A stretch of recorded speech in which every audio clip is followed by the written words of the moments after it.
मौत किसकी। संजीव अपने दोस्तों राघव और प्रतीक के साथ बियर बार में बैठकर बियर पी रहा था। संजीव आज बहुत खुश लग रहा था। अरे यार, आज की पार्टी में तो मजा आ गया। तुम दोनों दोस्तों के साथ तो मेरी जिंदगी इतनी अच्छी है कि क्या बताऊं कितनी अच्छी है। अरे भाई, अब दोस्ती की है तो जीना मरना सब साथ में। हाँ, अरे यार सुनो, जल्दी से एक बियर और ऑर्डर करते हैं ना, एक आखिरी, और उसके बाद ये जश्न यहीं खत्म हो जाएगा। अरे हाँ, क्यों नहीं। वेटर, जल्दी से 2 बियर की बोतल लेकर आओ। आज मेरे दोस्तों को जश्न मनाना है, क्यों? इतने में वहां पर एक बहुत सुंदर लड़की छोटे छोटे कपड़े पहनकर हाथ में बियर की बोतल लेकर उसके पास आती है। ये लीजिए, आपने बियर ऑर्डर की थी ना, मैं लेकर आ गई। क्या बात है यार, इस बार की वेटर तो बड़ी सुंदर है। अब बियर लेकर आई हो तो अपने हाथों से ही पिला दो ना। हाँ, क्यों नहीं, जैसा आप बोलोगे मैं वैसा ही करूँगी। क्या बात है यार, अब तो लगता है रोज यहीं आना पड़ेगा। उसके बाद वो लड़की उन तीनों को बियर सर्व कर देती है। पार्टी करने के बाद वो तीनों अपने अपने घर जाते हैं। प्रतीक, संजीव और राघव को उनके घर छोड़कर जैसे ही अकेला अपनी कार में आकर बैठता है तो अचानक उसे एहसास होता है जैसे उसकी कार की पीछे वाली सीट पर कोई बैठा हुआ है। वो तुरंत पीछे मुड़कर देखता है। तुम यहाँ क्या कर रही हो? और तुम मेरी कार में कब आई? अरे तुम तो बार में वेटर थी ना।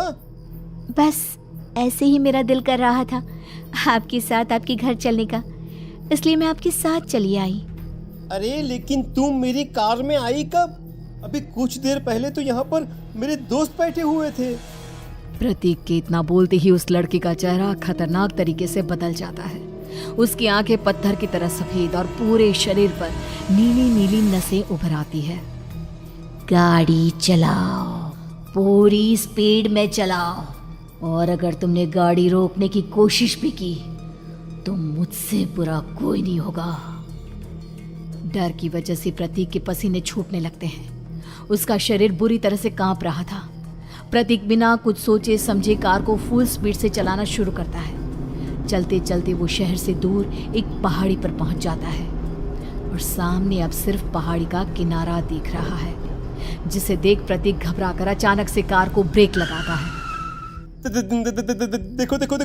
देखो, मुझे छोड़ दो मुझे। अगर मैंने गाड़ी जरा सी भी आगे बढ़ाई तो हम दोनों नीचे गिरकर मर जाएंगे। ये तो तुम्हें पहले सोचना चाहिए था ना। अब कुछ नहीं हो सकता।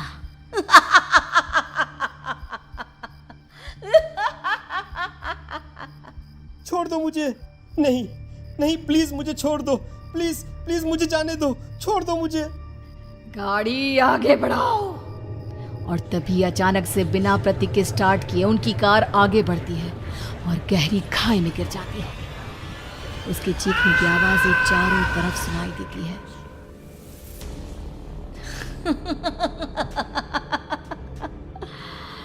तुझे मारकर मेरे कलेजे में जल रही आग को थोड़ी शांति तो मिल गई, लेकिन अभी ये कहानी खत्म नहीं हुई।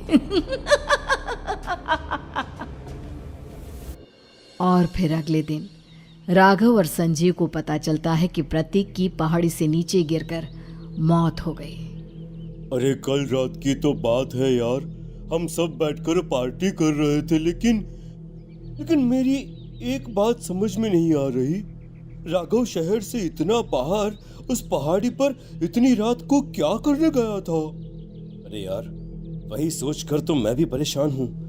हम दोनों को छोड़ने के बाद तो वो सीधा अपने घर जाने वाला था, और वो आत्महत्या क्यों करेगा भाई? कल रात तक वो कितना खुश था, हमारे साथ सेलिब्रेट कर रहा था। हाँ, लेकिन पुलिस ने तो यही कहा है कि प्रतीक ने अपनी कार को जानबूझकर पहाड़ी से नीचे गिरा दिया और आत्महत्या कर ली। अरे यार संजीव, मेरी तो कुछ भी समझ में नहीं आ रहा है। चल ठीक है, अब मैं अपने घर जाता हूँ। Okay, bye. राघव अपने घर में अकेला था। दोपहर का वक्त था। तभी दरवाजे की घंटी बजी। कौन है? अरे 1 मिनट रुको, अभी आता हूँ। राघव ने जैसे ही दरवाज़ा खोला उसने देखा कि सामने एक बहुत खूबसूरत लड़की खड़ी हुई है। कौन है आप और यहाँ किससे मिलने आई हैं? देखिए ना, बाहर बारिश शुरू हो गई थी, मेरी गाड़ी खराब हो गई है। आपका घर नज़र आया तो सोचा कुछ हेल्प ले लेती हूँ। क्यों नहीं, आइए ना, आइए आइए। मेरे कपड़े पूरे भीग चुके हैं, क्या आपके पास टॉवल मिलेगा प्लीज़? राघव अपने बाथरूम से एक टॉवल लाकर उस लड़की को देता है। थैंक यू सो मच, अब मैं चलती हूँ। अरे इतनी क्या जल्दी है? आप चाहे तो बारिश रुकने तक यहाँ पर रुक सकती हैं। हाँ। लड़की ने पलटकर राघव की तरफ देखा। नहीं, मुझे जाना होगा, मेरा काम बाकी है।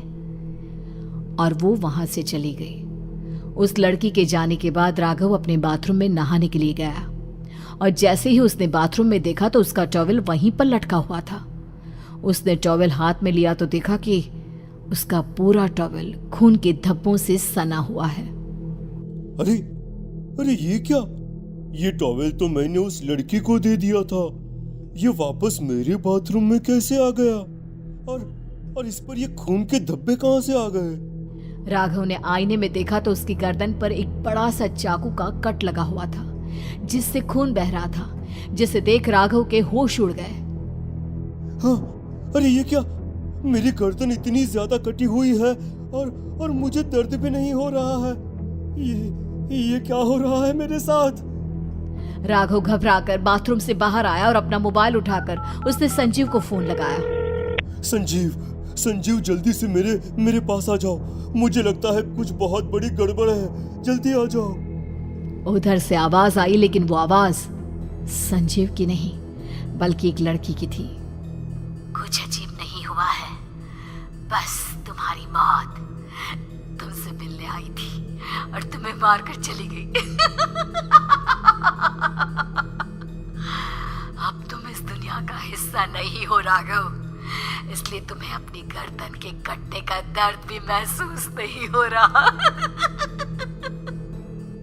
नहीं, ऐसा नहीं हो सकता, ऐसा नहीं हो सकता। कौन हो तुम? तुम्हारी मौत।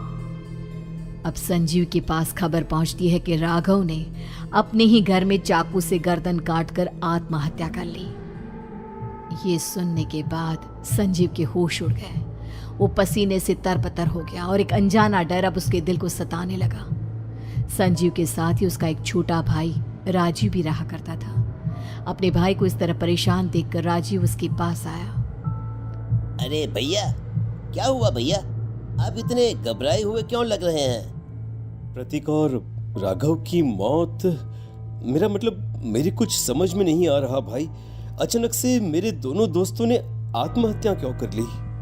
अरे वो तो मेरी भी समझ में नहीं आ रहा है भैया। हाँ, हो सकता है कि कोई परेशानी होगी और इसीलिए उन्होंने ऐसा किया होगा। हाँ, लेकिन दोनों की जिंदगी में एक साथ परेशानी और दोनों का इतनी खतरनाक तरीके से आत्महत्या करना,